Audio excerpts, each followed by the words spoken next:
Slăvit să fie Domnul! Azi cu toții, vă rog, care aveți Biblii, să deschidem împreună la Evanghelia după Marcu, capitolul 16. Vom citi câteva versete. Evanghelia după Marcul, capitolul 16, începând cu versetul 15, până la 20 inclusiv. Domnul spune așa: apoi le-a zis: duceți-vă în toată lumea și proviți Evanghelia la orice făptură. Cine va crede și se va boteza, va fi mântuit. Dar cine nu va crede, va fi osândit. Iată semnele care vor însoți pe cei ce vor crede. În numele meu vor scoate dragi, vor vorbi în limbi noi, vor lua în mână șerpi, dacă vorbea ceva de moarte, nu-i va vătăma. Își vor pune mâinile peste bolnavi și bolnavii se vor însănătoși. Domnul Iisus, după ce a vorbit cu ei, s-a înălțat la cer și a așezut la dreapta lui Dumnezeu. Iar ei au plecat și au propovăduit pretutindeni. Domnul lucra împreună cu ei și întărea cuvântul prin semnele care îl însoțeau. Amin. Puteți să luați locul, vă rog. În primul rând vreau să mulțumesc lui Dumnezeu pentru harul Său ca să putem fi împreună cu soția mea, în biserica aceasta, în familia Eclesia, să fim parte din biserica aceasta. Ne bucurăm că ne-ați dat acest prilej să fim onorați să slujim împreună cu dumneavoastră pe Dumnezeul nostru și pe Mântuitorul nostru, Iisus Hristos. Vreau de asemenea să vă mulțumesc pentru cei care v-ați rugat în săptămâna care a fost, pentru lucrarea care s-a făcut. Am fost împreună cu un alt frate într-o țară și acolo, prin harul lui Dumnezeu, am văzut cea mai mare minune din viața mea. Plin de bucurie, plin de credință, de curaj, când am văzut ce mare e Dumnezeul nostru. Avem un Dumnezeu extraordinar de mare și uneori ne uităm în problemele noastre și nu-L vedem, dar am văzut un Dumnezeu mare în lucrare care s-a făcut și vă mulțumesc că v-ați rugat pentru noi. Într-o țară unde, ani de zile, din 2008, de când mergem în această țară, o țară unde este legea Sharia, legea islamică, unde se ia după Coran tot ce scrie în cartea lor zisă sfântă pentru ei, ei spun că trebuie să aplice mot-a-mot. Și cei care aplică legea aceea, în loc de guvern, se numește cei care practică legea Sharia. Și în această țară, când mergeam înainte, nu aveam voie să evangelizăm. Nu aveam voie să vorbim cu cineva despre Iisus. Pentru protecția vieții noastre, că ne omorau pe loc, sau cu frații care eram, îi expuneam la un pericol și după aia urma ca ei să fie ori arestați, ori omorâți. Și Dumnezeu a spus la început, în 2008, când am început, a spus Domnul: veți vedea ziua când eu voi deschide țara asta pentru mine. Acum, eu necredinciosul, mă gândeam undeva după 20-30 de ani de zile de lucrare, de călătorie, voi vedea și eu, dar am văzut lucrul acesta săptămâna aceasta. Am văzut în țara aceasta pentru prima dată, m-am șocat, am mers la restaurant cu frații și îl văd că se roagă în arabă și se roagă pentru mâncare și spune în numele lui Iisus, cu voce tare. Eu nu-mi cred nimic și frate lângă mine. Așteptam să vină ceva să ne lovească, fiindcă am fost căutați și au alergat după noi de mai multe ori Al-Qaeda să ne omoară în țara aceasta. Așteptam ceva. Și mă zic: frate, ce-i cu tine? Marius, încet, relaxează-te. Domnul a schimbat lucrurile în țara aceasta. Am mers la aeroport se roagă pentru poliția de frontieră, cu punerea mâinilor și îți vestește Evanghelia. Zic: frate, ce se întâmplă? 3 lucruri care s-au întâmplat. Și prin felul cum lucrează Dumnezeu e foarte interesant. Un lucru, Arabia Saudită a căzut din putere. Nu mai are resursele financiare din pricina prețului de petrol care a scăzut așa de tare și nu mai trimite bani. Și de începutul anului acestuia a fost o lipsă financiară, o gaură mare în bugetul țării. Și oamenii aceștia au spus: nu se mai poate, trebuie să facem ceva. Nu mai vin banii. Poate Dumnezeul nostru, Allah, nu este așa de puternic cum credem noi. Și au deschis inima, și poate este altul, poate este un alt adevăr. Și au început să caute adevărul. Și noi, biserică dragă, cunoaștem cine este adevărul, nu? Nu este o idee, nu este o filozofie, adevărul este o realitate, este de fapt o persoană. Este Iisus Hristos. Și oamenii au început să vină la Iisus. Un alt lucru ce s-a întâmplat: mulți din conducere care au fost promovați anul acesta din țară, din diferite departamente, au învățat în vest, au fost în Europa și în alte locuri unde au învățat, au făcut studiile. Și acești oameni au văzut că în familiile creștinilor există ceva deosebit, există dragoste, există pace. În relațiile musulmanilor cu soților nu există așa ceva. Pentru ei soția este o posesiune. Este un obiect care, dacă te saturi de ea, o mergi și cumperi sau cauți pe alta, o divorțezi, nicio problemă în cultura, în religia lor. Și au spus acești oameni: vedem la voi, în relațiile voastre, cu soțiile voastre, sunteți egali, vedem dragostea aceasta, vrem și noi lucrul acesta. Și al treilea factor care a lucrat în direcția aceasta a fost ISIS. Această organizație și Al-Qaeda, aceste organizații teroriste, care pentru noi creștinii spunem ce-i bai cu acești oameni. Aceeași problemă este și cu musulmanii. Când au văzut, au spus ceva bai cu religia noastră, ceva bai cu doctrina noastră. Cum de numai musulmanii sinucid, omoară, fac acte teroriste. Și acești oameni au început să caute, au spus, poate este un alt adevăr, poate este altcineva, poate religia creștinilor este mai bună, că vedem că ei sunt dragoste, ei sunt pace, ei sunt oameni exempli. Și au început să-L caute, din începutul anului acesta, oamenii încep să caute pe Dumnezeu în această țară. Și s-au schimbat lucrurile. Biserica nu mai este persecutată. În țara aceasta nu era nicio biserică ca și clădire.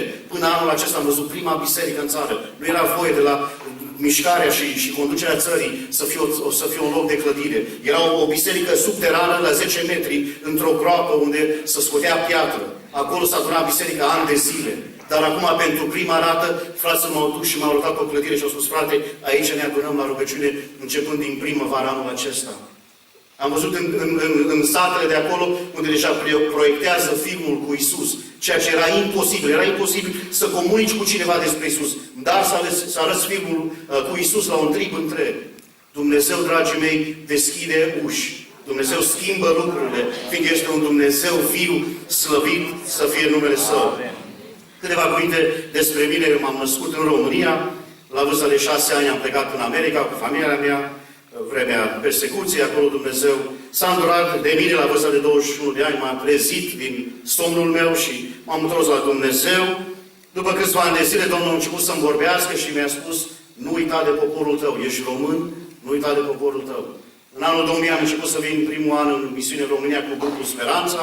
Am început cu ei. M-am dat seama foarte repede că sunt pe lângă ce fac ei.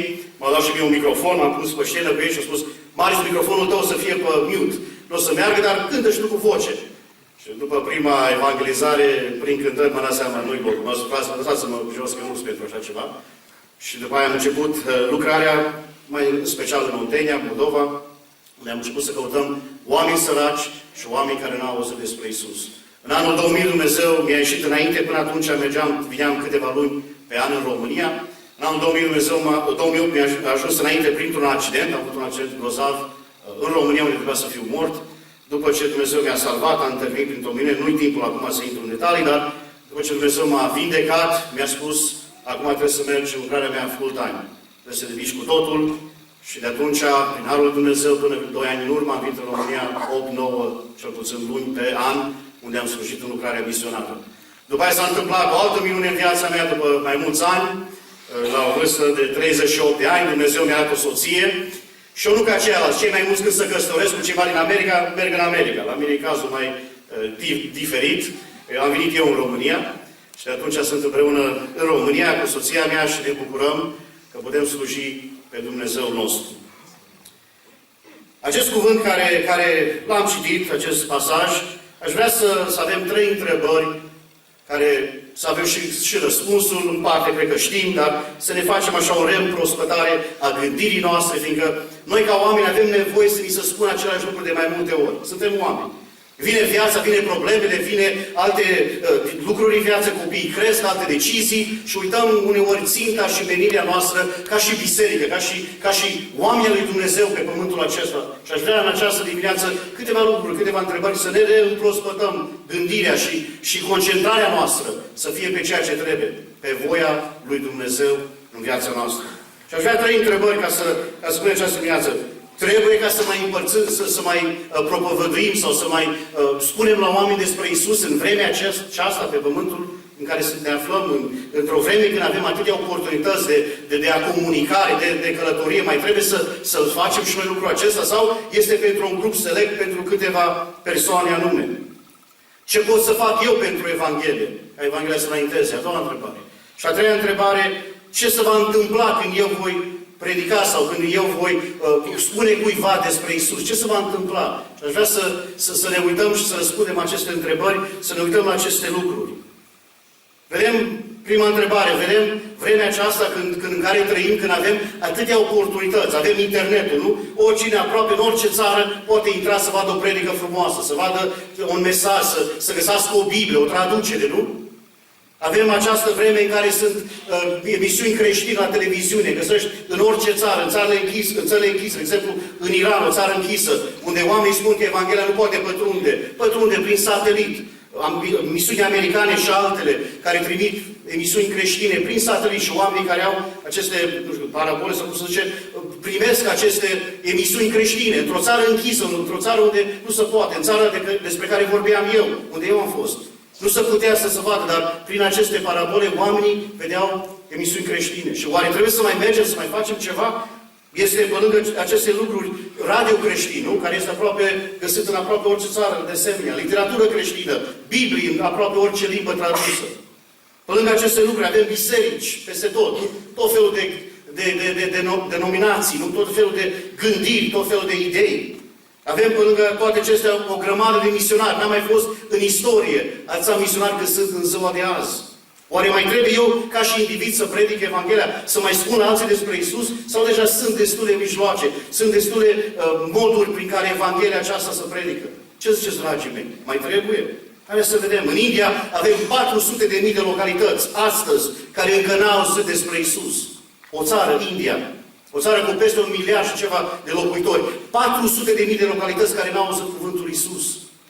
Când am fost în India, am avut harul să întâlnesc o persoană foarte interesantă, cum Dumnezeu a lucrat în viața lui și cum lucrează El.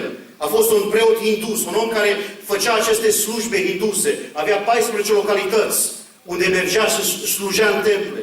Și făcea tot felul de rituale. Ei nu cred, hinduismul nu crede în moarte. Ei crede că persoana, dacă a trăit o viață bună, se reîncarnează în ceva mai bun, într-un sistem de cast, se ridică la alt nivel.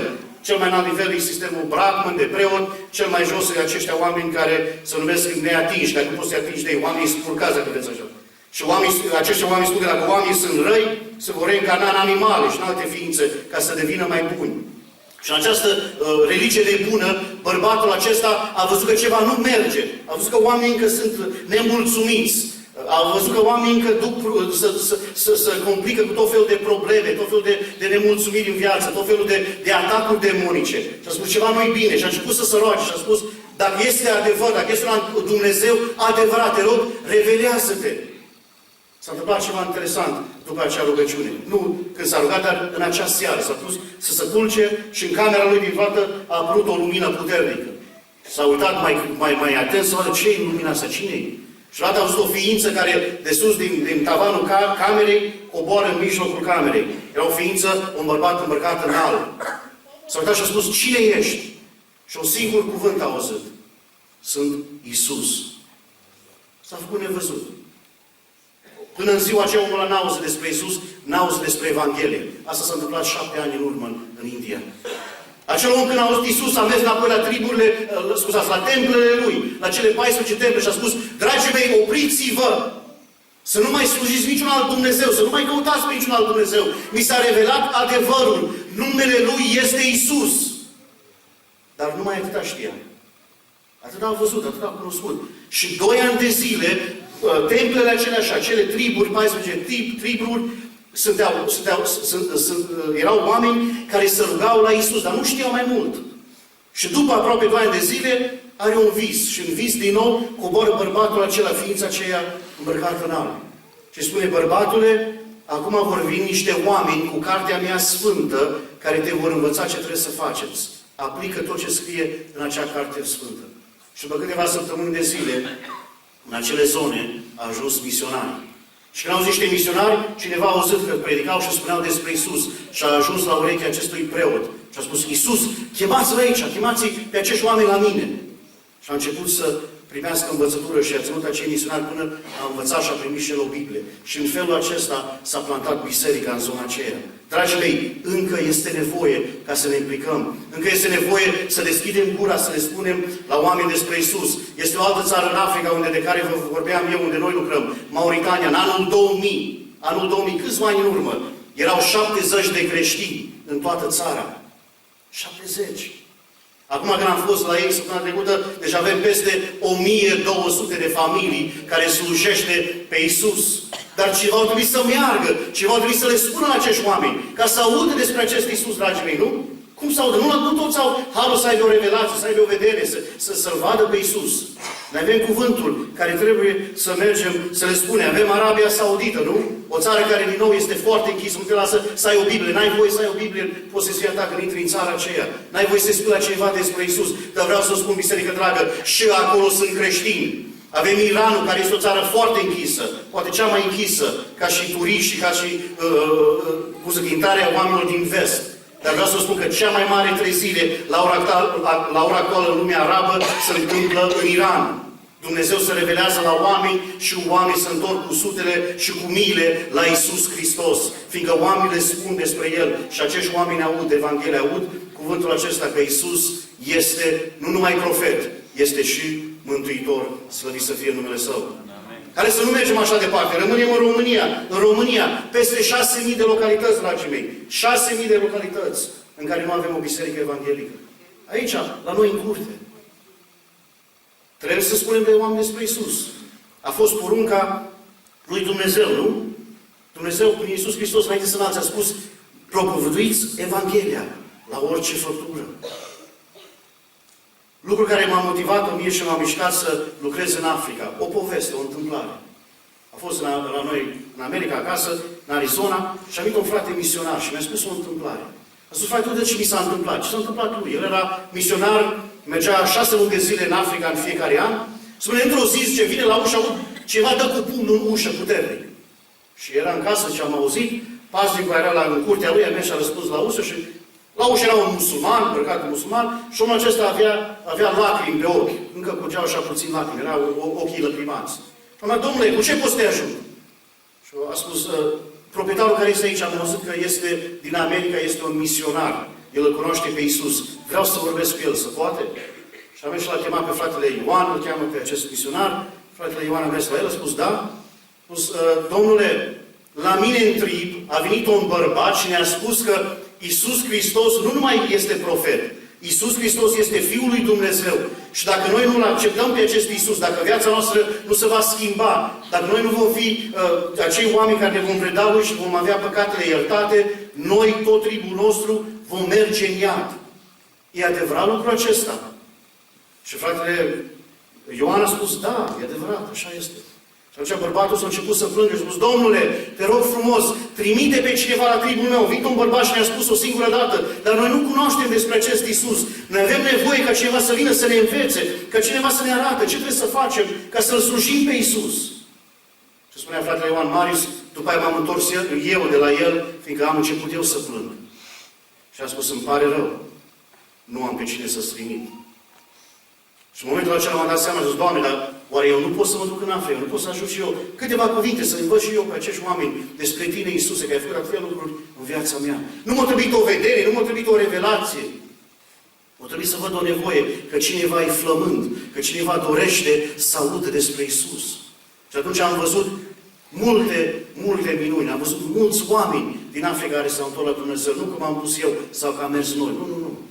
Fiindcă cuvântul lui Dumnezeu s-a vestit. Fiindcă de fapt asta este poruncă. Asta nu este o opțiune pentru noi ca și biserică. Iisus a poruncit, mergeți. Acum fiecare, cum spunea fratele Oti, fiecare avem cercul nostru, nu? Este Ierusalimul, este Iudeea, Samaria, sau până la marginea pământului. Tu știi unde Domnul te cheamă, dar datoria noastră, dragă biserică, ca și biserică, este să spunem la oameni despre Iisus. Într-o zi, noi vom fi trași la socoteală. Vecinii noștri, sângele lor va străga înaintea lui Dumnezeu într-o zi. Au fost vecini ai mei, care mergeau la biserică, care au fost botezați cu Duhul Sfânt, care au văzut minuni dumnezeiești în viața lor și au tăcut din gură. Odată nu m-au spus despre Tine, Iisuse. Pentru că au fost preocupați cu viața lor, cu problemele lor.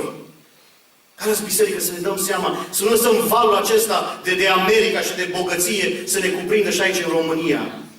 Hai să ne dăm seama că noi avem un mandat sfânt, ca și indivizi, ca și biserică, să împărtuisim pe Iisus. Este greu prima și a doua oară, după aia a treia oară să vezi că e deja natural, ca să spui la oameni despre Iisus. Treci peste rușinea aceasta, treci peste incomoditatea aceasta și spune la om despre Iisus. Nu trebuie să știi o predică, nu trebuie să cunoști toată Biblia, nu. Trebuie să spui ce a făcut Iisus în viața ta. E cea mai puternică predică care poți să o ai în viața ta ca și persoană. E ce-a făcut Iisus în viața ta. E momentul tău, revelația ta, întâlnirea ta personală cu Iisus și vei vedea cum Dumnezeu va lucra. Vei vedea oameni schimbați. Fiindcă când tu vei rosti aceste lucruri, prezența Duhului va fi prezentă. Și acest cuvânt care tu îl rostești, această experiență, Duhul Sfânt va lucra în inima acelei persoane care va asculta. Nu-i treaba ta, nu-i treaba mea să schimbi pe cineva. Treaba noastră este să le spunem despre Iisus. Duhul Sfânt va face transformarea. Duhul Sfânt va face înnoirea minții. Duhul Sfânt va face schimbarea care și nevoia care omul are în el de schimbare. Asta face el, dar nu-i treaba noastră. Haideți, dragă biserică, să înțelegem acest lucru.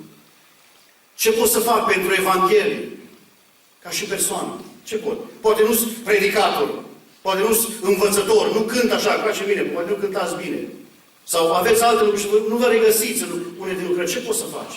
Sunt foarte multe. Am scris câteva lucruri, dar sunt foarte multe lucruri care eu, ca și persoană, pot să fac pentru ca Evanghelia să înainteze, ca să susțin provenirea Evangheliei, a mărturisirii Cuvântului Lui Dumnezeu. Una din lucruri poți să faci este să te rogi. Poate dacă poți spune așa, cea mai mare nevoie în ziua de azi este oameni în biserică să stea în mijlocire, oameni care să stea în rugăciune. Fiindcă puterea vine în urma celor care să roagă și celor care stau în mijlocire. Acolo vine răspunsul. Așa ne spune în Iacov, nu? Mare putere are rugăciunea fierbinte a celui neprenit. Are putere mare, dă biruință, deschide uși, dă răspunsuri de la Dumnezeu.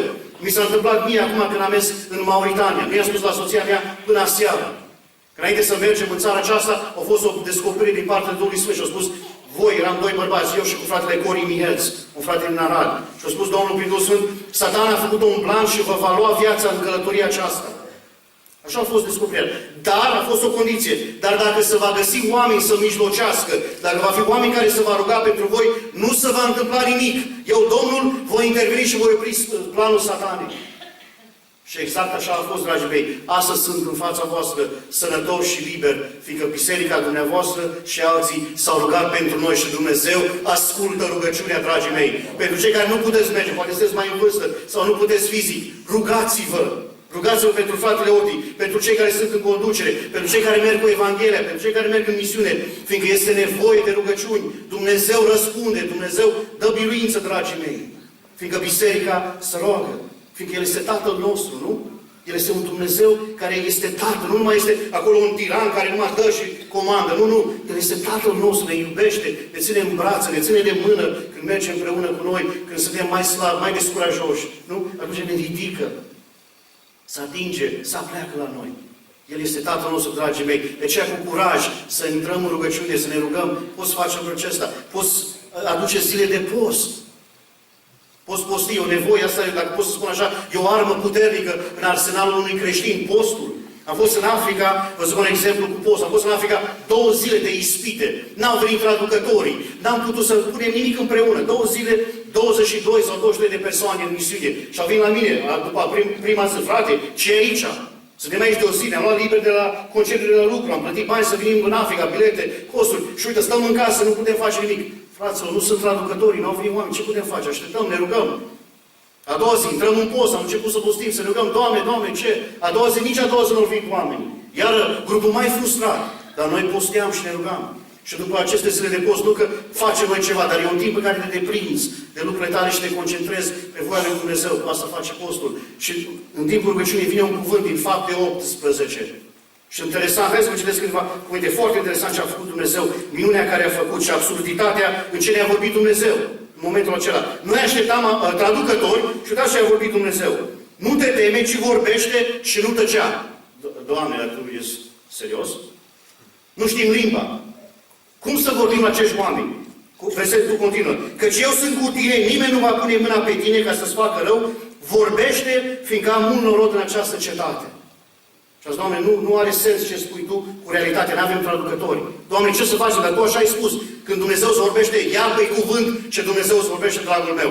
Nu pune la îndoială că noi suntem din aceia care umblăm prin credință, nu prin ceea ce știm, nu prin ceea ce vedem. Nu. Ne încredem în Dumnezeul celui viu și atotputernic. Și ne încredem în ce spune El, că El știe mai bine. Și a spus, Doamne, dacă Tu așa ai spus, deschide mintea să văd cum să aplic ce spui Tu. Am văzut acolo în grupul nostru mandolină, acordeon, trompetă și câteva alte instrumente și am zis, dacă vrea Domnul să vorbim, vorbim cu ce avem, avem instrumente. Am ieșit cu grupul afară și am început să cântăm. În românește.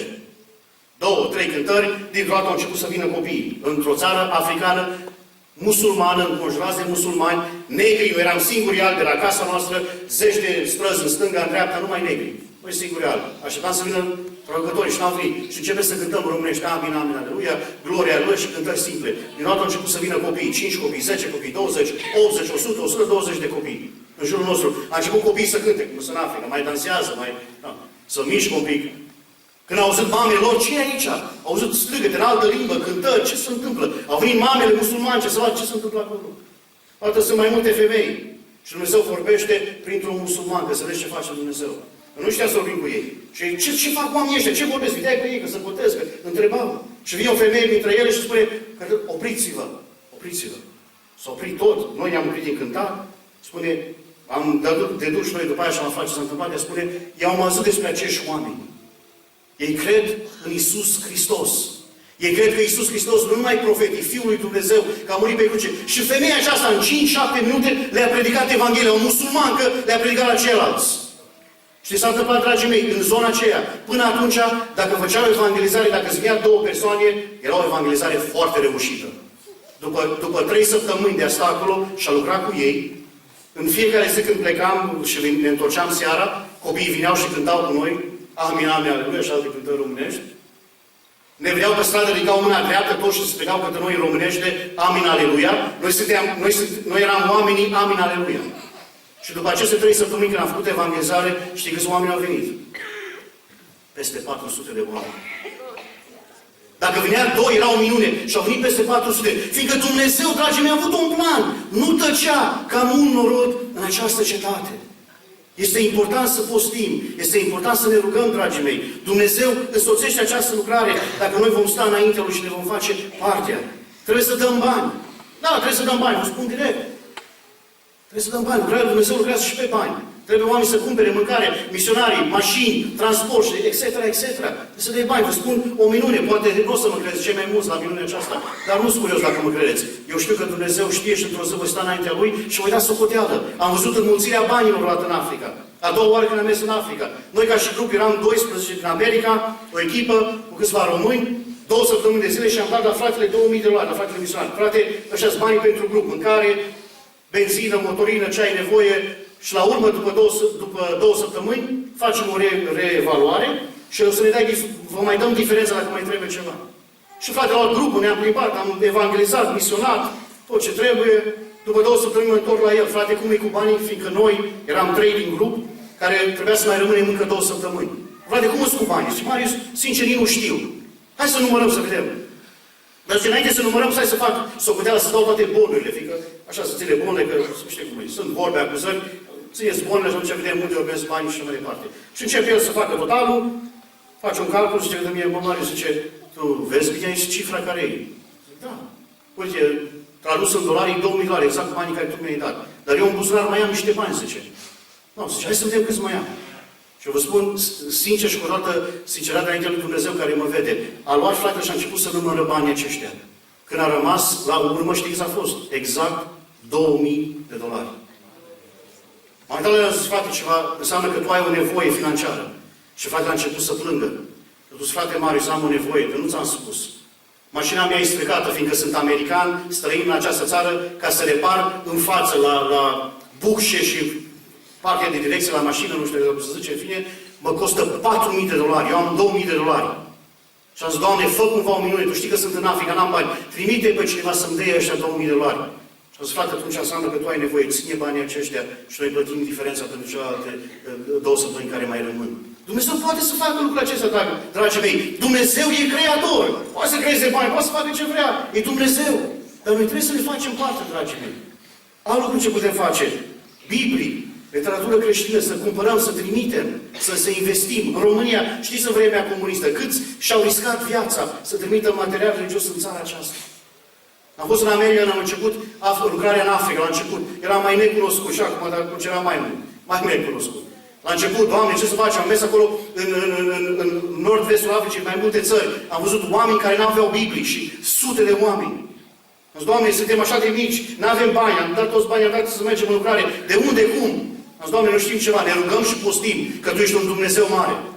După 2 luni de zile primesc un telefon. Nu știu cine a fost omul acesta. Ce, frate, voi sunteți grupul care mergeți în Africa, de la o biserică americană din Texas. Nu știu, da. Domnul ne-a vorbit. Nu știu cum, nu m-a zis. Ce Domnul ne-a vorbit, o să vă dăm $110.000. Dar pentru ce? Pentru Biblie și literatură creștină. Dar banii nu o să vi-i dăm în mână, o să vă trimitem Biblii și cărți acasă. Dăm o adresă unde locuiești și următoarea săptămână vei primi acest material. Următoarea săptămână, dragii mei, în fața casei, a venit 4 paleți așa mari, 4 paleți jumate de Biblii și de literatură creștină. Și după 2 ani de zile Dumnezeu a dat banii și a deschis o ușă cu un container să ajungă Bibliile în această țară și în țările care erau în coasta de vest a Africii. Dumnezeu vede, dragii mei, dar are nevoie și de aceste lucruri. Are nevoie de mâncare, de resurse, material de construcție, nu?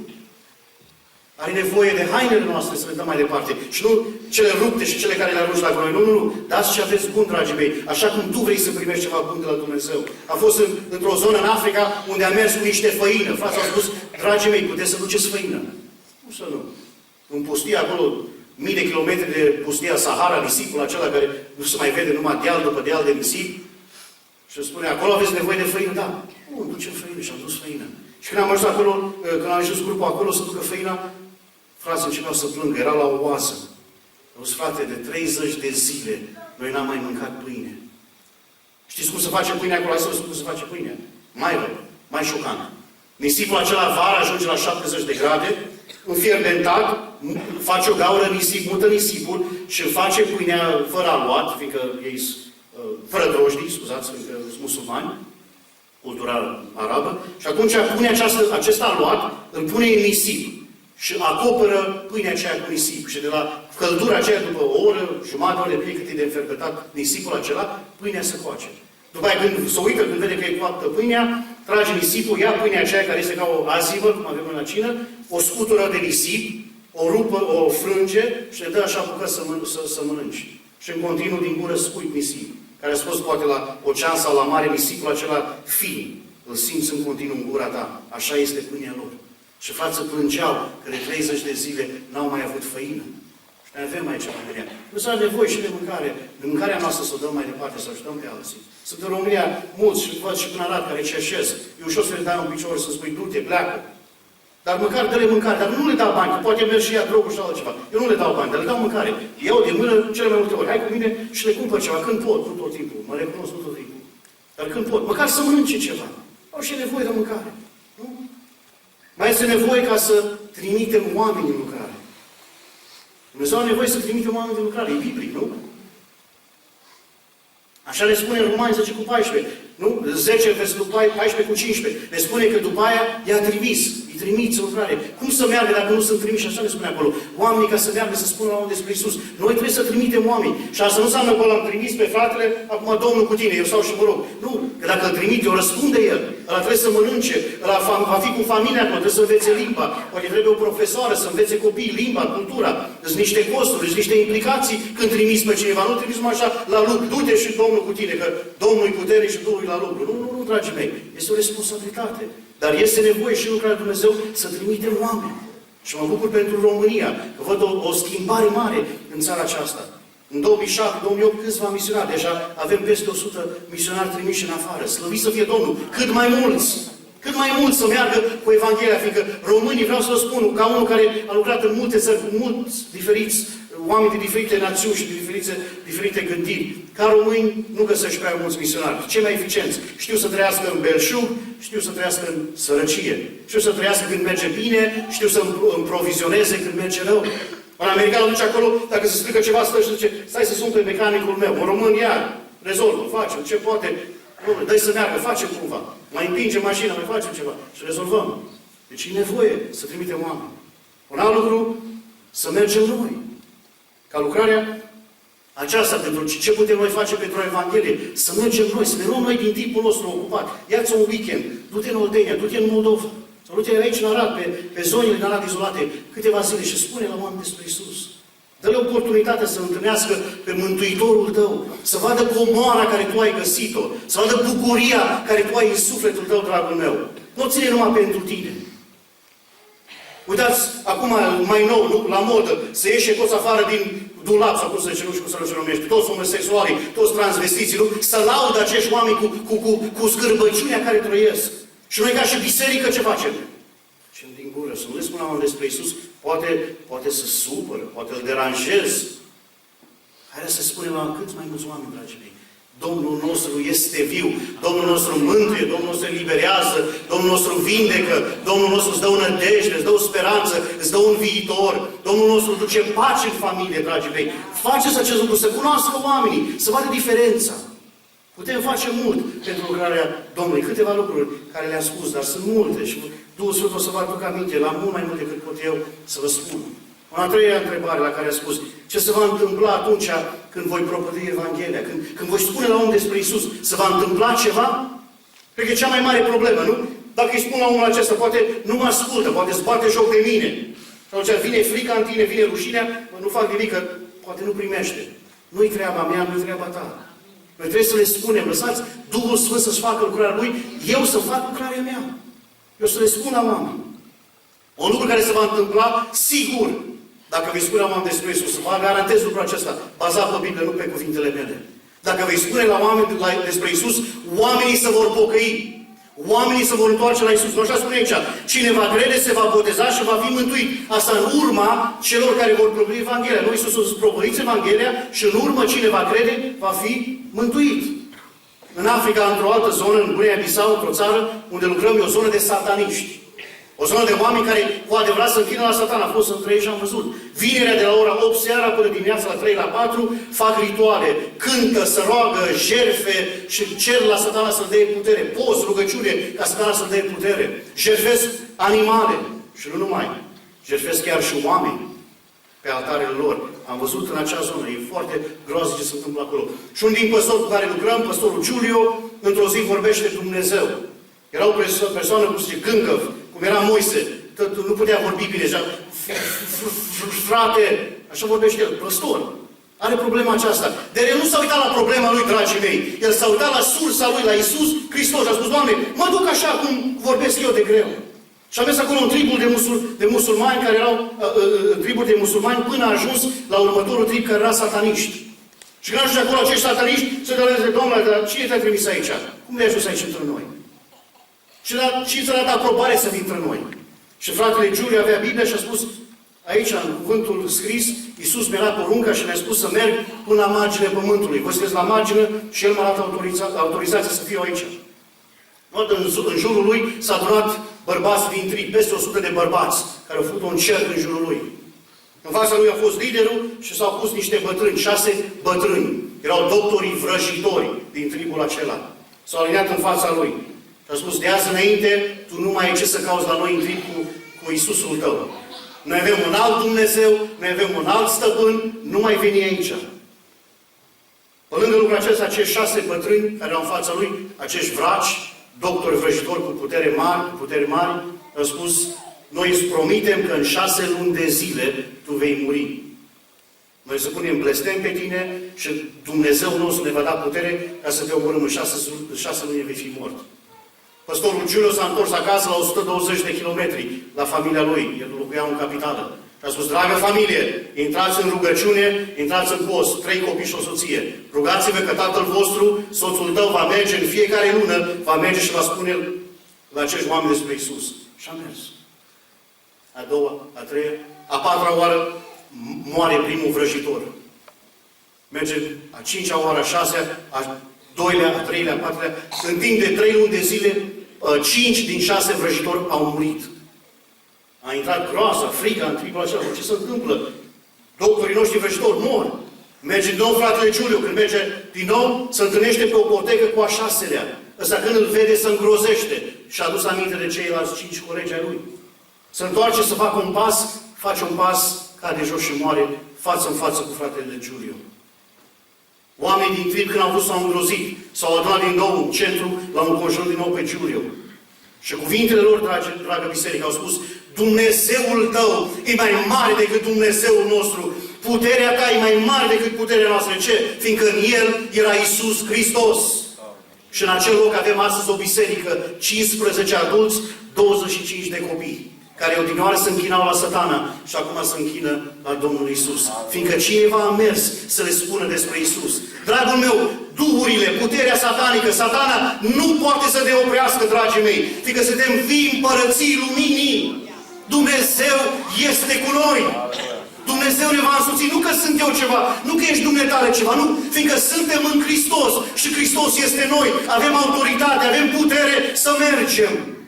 Dar dacă vom sta, se va întâmpla ceva? Dacă voi tăcea din gură, se va întâmpla ceva? Nimica. Îți vei pierde credința, îți vei pierde familia. Da, da, dragul meu, s-a întâmplat ani de zile la noi în America. Să nu deranjăm, să mergem să facem bani. Copiilor drogați, copiilor împușcați, sinuciși. Fiindcă familia a tăcut din gură și a compromis să aibă un ban. În loc să împlinească mandatul dumnezeiesc, să reprezentăm pe Iisus Hristos. Suntem ambasadori a împărăției, ne spune cuvântul Domnului. Haideți să reprezentăm împărăția aceasta. Nu este a ta, nu este a mea, este a Lui. De aceea să lăsăm pe El să se proslăvească, dragii mei, să lucreze prin noi. Sigur, vor fi și mulți care vor respinge cuvântul care vei spune, nu? Așa spune. Nu? A doilea lucru. Dar cine nu va crede, va fi osândit. Vor fi acestea care bă, lasă-mă în pace, nu vreau să aud. Nici o problemă. Mergem mai departe la cei care sunt deschiși. Mă aduc aminte când am fost în Buzău, mai mulți ani în urmă, așa, la prima vedere, o înfrângere puternică. Am dus un grup din America, cântăreți, instrumente, sunet, mii de lari a costat grupul acela, banii și tot ce vrei, mai mulți păstori din România adunați la evangelizare în Buzău. Mergem acolo pe sate, frate, anunță să vină, dacă tot vin până aici, ța, bani, drum, etc., etc. Da, frate. Eu mergem la evangelizare, o singură persoană. Când am văzut, sincer vă spun, eu vă spun și eșecurile mele, nu numai biruințele, că sunt om. Și mai mult înveți din eșecuri decât din biruință. Am mers la el, a zis, frate păstor, mai dezamăgit. Am dus atâția oameni, ța bani și tu, o persoană, ai reușit să duci aici. Nu să meritat, puteam să vin eu să vorbesc cu el. De ce trebuie să ne ați oameni? Și-a pus capul jos, frate, eu am încercat, nu a venit nimeni, am vorbit. Și am văzut smerenia lui, m-a mustrat conștiința, mai bine tăceam din gură. Anul acesta, în vară, m-am dus înapoi în aceeași localitate. La întâlnire, la evangelizare, la satul următor, vine un frate și fratele păstor ce mare și vreau să-i introduc. Și ce-i fratele acesta? Zic, nu. Asta e fratele care a fost la evangelizare atunci. El s-a pocăit, el este un stâlp bisericii, el are 7 membri în biserică și de când s-a întors el, tot mai mulți oameni se întorc la biserică prin el. El este omul cheie din zona aceasta. Prin el se întorc oameni la Dumnezeu. Și atunci, mai mult am plecat capul în smerenie jos. Doamne, iartă-mă că sunt un ticălos. Chiar nu înțeleg, sunt om și nu înțeleg planul lui Dumnezeu. Dumnezeu a vrut ca el să primească Evanghelia, ca el să meargă mai departe să ducă alții. Dar eu mă uitam să fie nu știu câți, nu?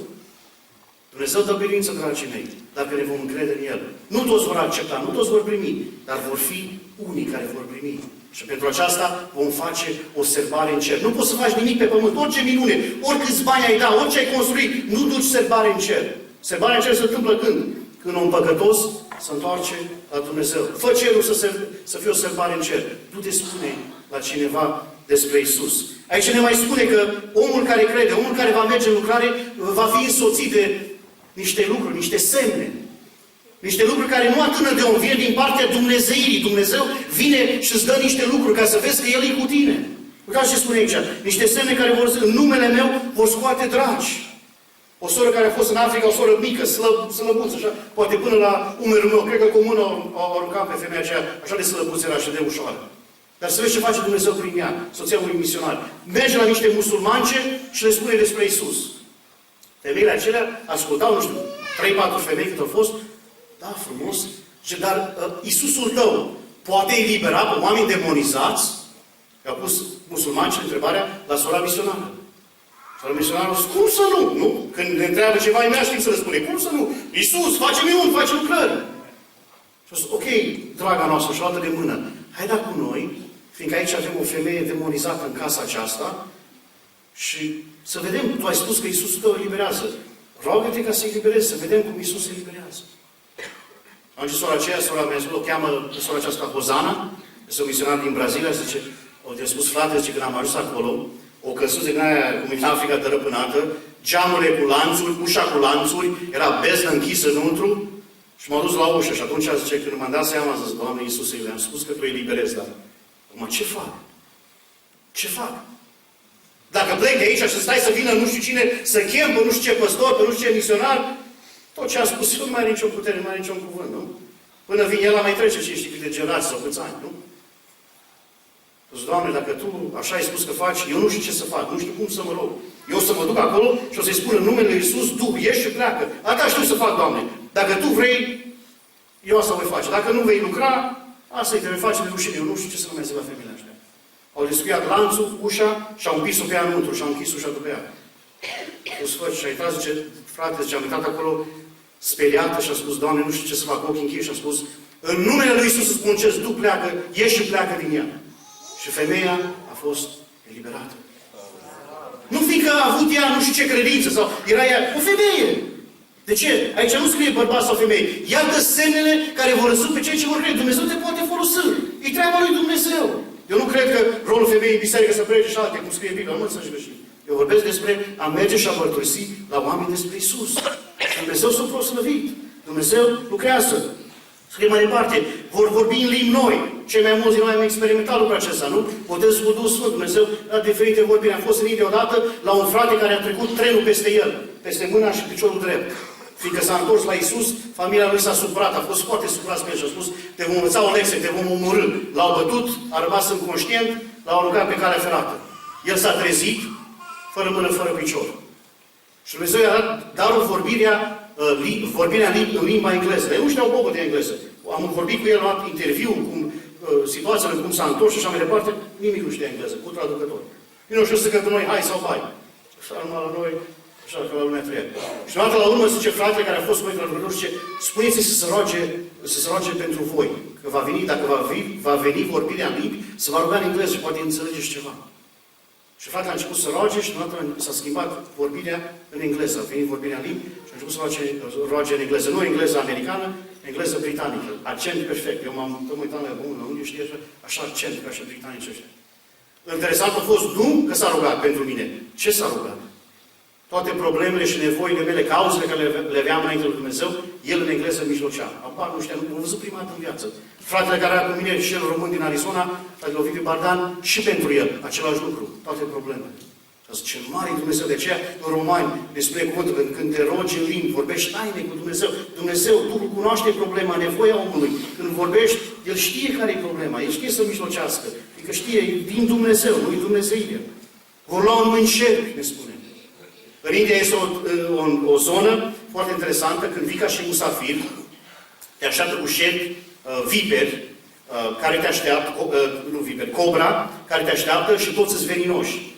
Și dacă șarpele acela nu te mușcă, înseamnă că că ai un spirit plăcut și ești acceptat de tribul acela. Dacă te mușcă, înseamnă că ești cu spirit rău și te trimite de acolo.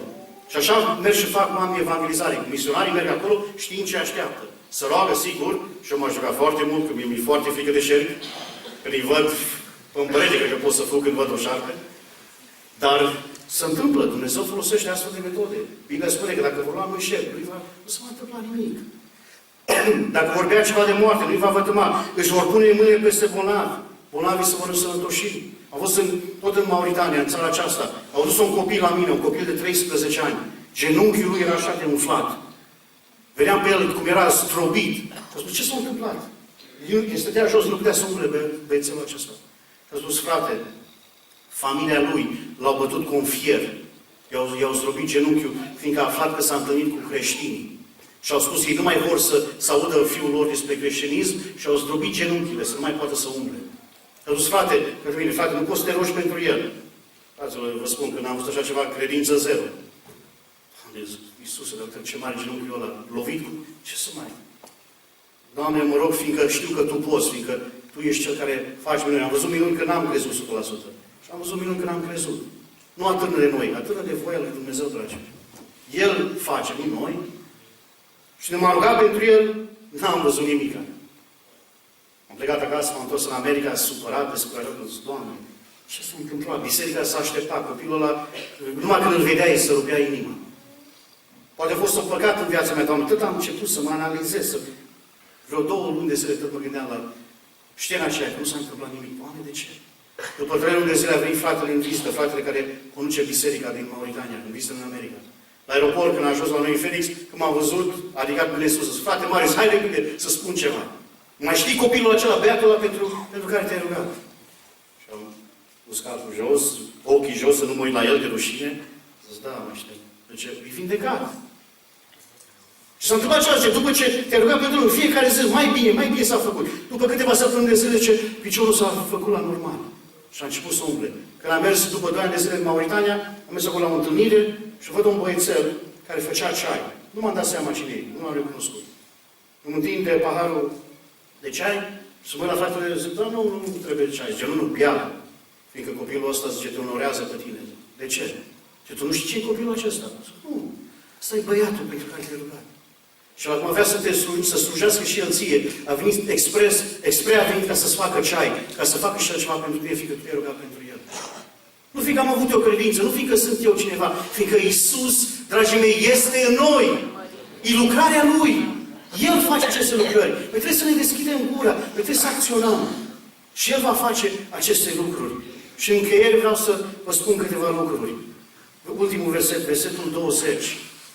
Uitați ce spune așa de frumos. De multe ori și am văzut mulți oameni care când au avut Africa sau au venit, vreau și eu să văd vreau și eu să vin să văd să fac o minune. Nu. Dacă mergem să căutăm minuni, dacă mergem să căutăm semne, nu vei vedea nimica. Dumnezeu nu are nevoie de oameni care îl caută pentru interese. Dacă vei căuta pe Dumnezeu, dacă vei căuta pe Iisus, Dumnezeu va însoți cu semne și uitați ce spune în versetul 20. Iar ei au plecat, ce au făcut? Au propovăduit pretutindeni. Deci ei mergeau și spuneau oamenilor despre Iisus. Fiindcă au făcut lucrul acesta, ce s-a întâmplat? Omul a făcut partea lui, ce se întâmplă? Versetul continuă. Domnul lucra împreună cu ei și întărea cuvântul prin semnele care îl însoțeau. Deci omul făcea partea lui, vorbea cu om și a venit Dumnezeu și a completat diferența și a făcut minunile, semnele de care omul avea nevoie ca să poată să creadă în el. Când mergem în India, sunt zeci de și mii și milioane de Dumnezei. Nu poți să-i spui, hai la Iisus, că El ia pe Iisus ca și pe celălalt Dumnezeu. Așa, ok, îl pun în lista mea. Nu. Trebuie să vadă ceva. Că Dumnezeu acesta e viu, că lucrează, că îi eliberează, că vindecă, că face ceva. Că El să poată să creadă în El. Dar El face aceasta când? Când eu spun unuia sau altuia despre El. Atunci El însoțește lucrarea aceea. El va fi cu noi, așa spune. El va fi cu noi. El va lucra împreună cu noi. Atunci când noi vom vesti cuvântul Domnului. În încheiere vreau să vă arăt un video din Africa. Fiindcă foarte mulți din noi, inclusiv și mi-a fost problema mea la început, a zis, Doamne, eu nu știu ce pot să fac. Nu pot să fac nimic, nu pot să predic, nu pot să vorbesc, nu știu limba, nu știu cultura, n-am făcut o teologie, n-am făcut cu tare, și am găsit tot felul de lucruri, că nu sunt, că nu pot. Și am văzut de fapt că în lucrarea lui Dumnezeu are nevoie de tine așa cum ești. Ce ai? 2 pești. Ai niște pâini. Ce ai? Ești medic, constructor, mecanic, nu știu ce meserie ai. Toate le poate folosi Dumnezeu pentru slava Lui. În lucrarea care facem în Africa, ducem echipe medicale, ducem echipe de construcții, ducem echipe de mecanici. Nu că ea n-ar putea din Africa să facă aceste lucruri. Prin faptul că facem gratis, oamenii se uită spune, de ce veniți la noi? De ce ați lăsat Europa, America ca să veniți la noi? Nu înțelegeți. Nu ne cereți bani, nu că faceți un profit. Nu înțelegem de ce. Și atunci putem să le spunem de ce. Fiindcă Dumnezeul nostru este un Dumnezeu al dragostei. El ne învață să vă iubim și noi vă iubim pe voi și am venit să facem aceste lucruri fiindcă vă iubim. Ei când văd lucrurile acestea sunt marcați. Spun, wow! Aceasta pentru noi înseamnă că vreau e ceva diferit cu Dumnezeul tău, Dumnezeul vostru. Vreau să-L cunosc, vreau să știu mai mult despre El. Și atunci să se deschide ușa ca să poți să-L predici, să-L mântuisești pe Iisus. Și astfel de lucruri facem. Aceea am vrut acest video să vedeți ca să ne provoace la a face ceva pentru Domnul. Și nu numai în Africa, puteți și aici în România. Și în alte lucruri să faceți astfel de acțiuni. Dumnezeu să vă binecuvinteze, să vă întărească și să mergem să spunem la oameni despre Iisus. E o poruncă, un mandat dat de Iisus Hristos pentru fiecare din noi. Domnul să fie cu fiecare. Amin. Amin.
pra mim. Avoi dono de tudo. Avoi tudo.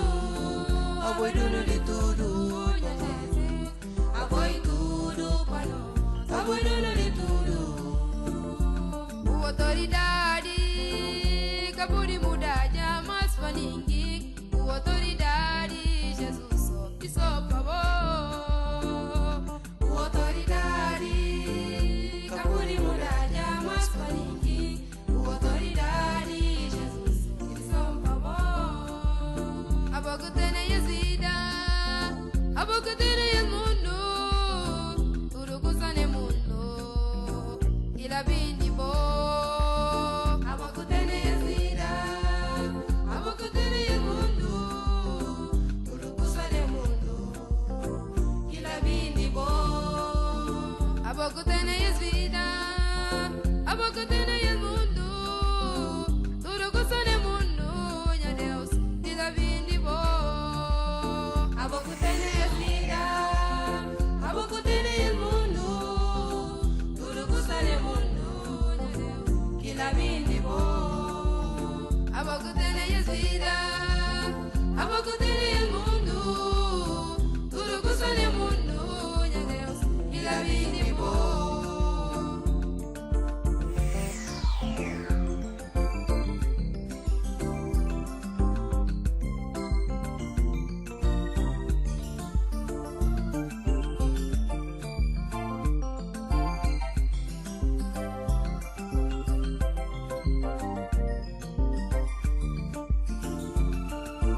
Senhor, minha Deus, avoi dono de tudo, minha papi.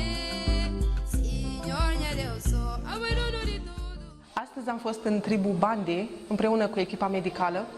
Am consultat mai mulți pacienți, printre care copilași, adolescenți, vârstnici. Cea mai mare problemă de astăzi a fost malaria. Au fost copilași tratați de malarie. În cazul în care acești copilași n-ar fi primit medicația, cea mai mare șansă lor ar fi fost moartea. Au mai fost probleme respiratorii, ne-am confruntat cu malnutriția și problemele de piele.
Bom, a mim contente.